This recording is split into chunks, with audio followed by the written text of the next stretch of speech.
વાગરા તાલુકાના દહેજ દરિયાકાંઠે બિરલા કોપર જેટી પાસે ઓટના કારણે પાણી ઉતરી જતા બે ડોલ્ફિન કાદવમાં ફસાઈ ગઈ હતી।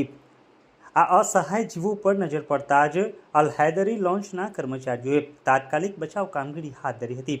વિશેષ નોંધનીય બાબત એ છે કે બોટ કર્મચારી સબ્બીરભાઈ સોઢાએ પવિત્ર રમજાન માસના રોજા હોવા છતાં કાદવ ખૂંદીને ભારે જહેમત બાદ બંને ડોલ્ફિનને દોરડા વડે સુરક્ષિત રીતે ઊંડા પાણીમાં વહેતી કરી હતી।